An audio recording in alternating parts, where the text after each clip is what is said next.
ñëw ngeen ci seen vidéo bu bees jàng anglais ci olof ak français bu nekkee ku bees nga fi bul fàtte abonné wul.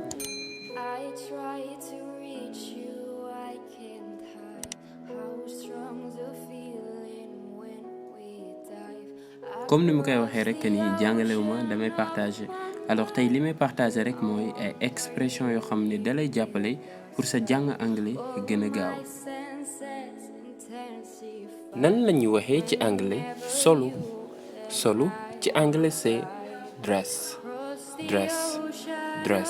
wala get dressed en français s'habiller. nan la ñuy waxee ci anglais gis nga ci anglais c'est do you see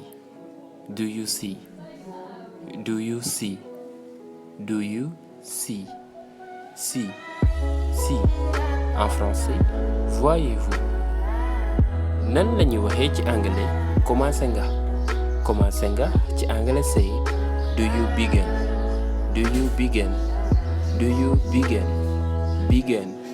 begin en français commencez-vous. nan la ñuy waxee ci anglais ñëwoo ci anglais c'est you do not come en français vous ne venez pas. nan la ñuy waxee ci anglais duma wax ci anglais c'est I don't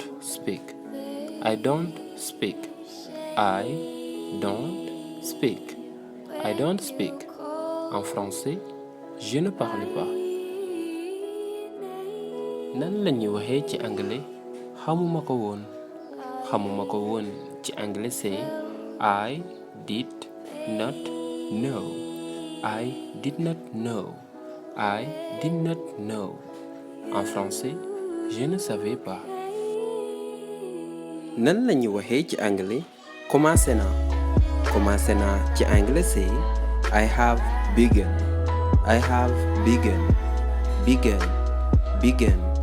en français j'ai commencé.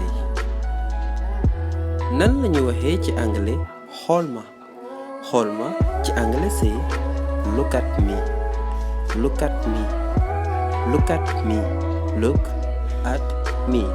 en français regardez-moi. nan la ñuy waxee ci anglais danga nduroog xale ci anglais c'est you look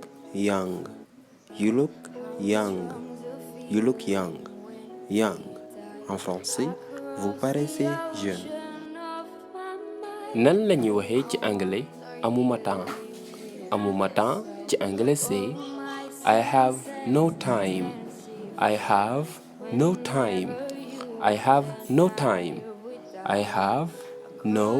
time en français je n'ai pas le temps.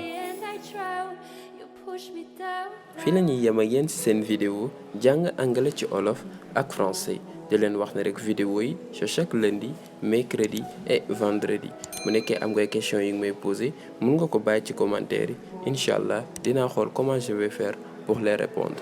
Merci.